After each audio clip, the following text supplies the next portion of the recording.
રાજકોટ સહિત સમગ્ર ગુજરાતભરમાં હાલ કાળઝાળ ગરમી પડી રહી છે। તાપમાનનો પારો છે તે 45 ડિગ્રીને પાર પહોંચી ચૂક્યો છે અને આ ધમધોકતા તાપમાં ક્ષત્રિયો છે તે હવે માં આશાપુરા મંદિર ખાતેથી પદયાત્રા તેમણે શરૂ કરી છે અને આ પદયાત્રા 325 કિલોમીટર માતાનો મઢ છે ત્યાં જઈ પૂર્ણ થશે।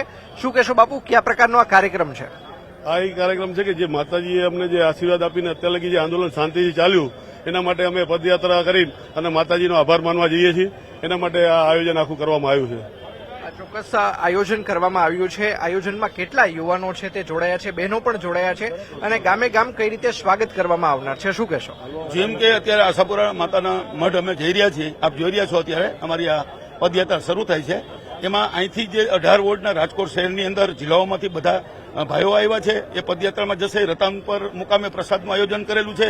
પછી રસ્તામાંથી રતન પરથી કચ્છ સુધી બધા રસ્તામાં ગામે ગામથી જોડાશે અને પદયાત્રામાં સામેલ થશે અને માતાના મઢ સુધી દરેક યુવાનો 325 કિલોમીટરના વિસ્તારમાં અલગ અલગ ગામમાં જેટલા રસ્તામાં આવતા હોય છે, શહેરો આવતા હોય છે, એ બધા સાથે જોડાય અને માતાના મઢ દર્શન કરવા જશે અને માતાજીનો આભાર માનશે કે એમાં અમારું 45 દિવસ આંદોલન ચાલ્યું। અત્યારે પણ અમે 45 ડિગ્રીમાં તારી પાસે પ્રણામ કરવા આવી છીએ, વંદના કરવા આવી છીએ, તારા આશીર્વાદ માંગવા આવી છીએ અને તારો આભાર માનવા આવ્યા છીએ।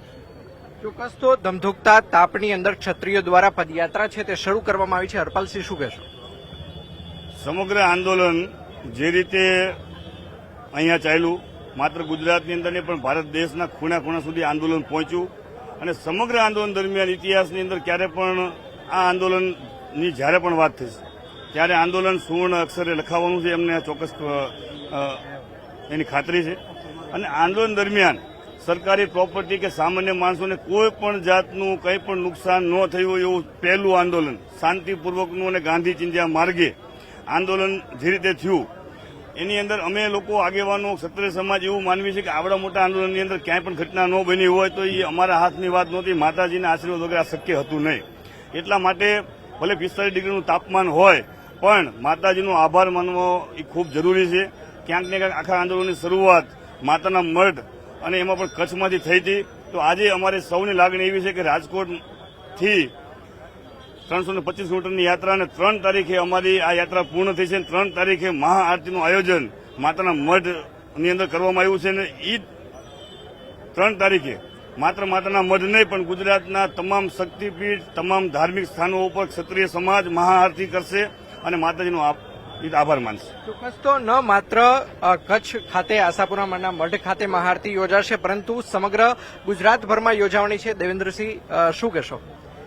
માતાજીની આરતી ખાસ કરીને અમારે તો માતાજીની આભાર માનવાની એક પ્રથા હોય છે અને કુળદેવી અમારા છે મા આશાપુરા, તો અમારા ઉપર ચારે હાથ હોય ત્યારે અમને એટલી આશા છે કે આ સમગ્ર આંદોલન સફળ રહે અમારું અને જે કંઈ અમે ધારે પરિણામો અમને મળે એવી માતાજીને પ્રાર્થના કરવા ખાસ કરીને જઈ રહ્યા છીએ। રાજદીપસિંહ, શું કહેશો? 325 કિલોમીટરની આ પદયાત્રા અને વચ્ચે વચ્ચે પણ યુવાનો છે તે પોતાના ગામથી જોડાવાના છે, 30 કિલોમીટર તેઓ પણ જોડાવાના છે, શું કહેશો આ વિશે?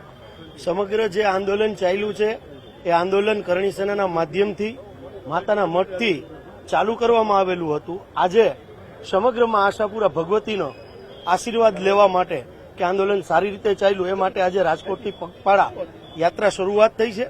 ત્યારે જ્યારે અમે જઈ રહ્યા છીએ ત્યારે સમગ્ર ક્ષત્રિયોએ સમગ્ર ભારતની પ્રજાનું રક્ષા કરવાનું કામ આવનારા દિવસોની અંદર કરતા આવતા હતા અને વર્તમાન લોકશાહીની અંદર પણ કરતા આવીએ છીએ। ત્યારે સમગ્ર ભારત દેશની પ્રજા માટે લોકશાહી જીવિત રહે અને જે લોકો હિટલરશાહી શાસનની સામે લોકો એક અવાજ ઉપાડી અને બોલે એના માટે માં ભગવતીને સમગ્ર સમાજ વતી પ્રાર્થના કરવા માટે અમે જઈ રહ્યા છીએ। ચોક્કસ તો 45 ડિગ્રી તાપમાનની વચ્ચે પણ ક્ષત્રિય સમાજ છે તેમની પદયાત્રા છે તે ખાસ કરીને શરૂ થઈ છે અને જોઈ શકાય છે કે અહીંયા મહિલાઓ પણ છે, આપણે તેમની સાથે પણ વાતચીત કરીશું। બેન, શું કહેશો?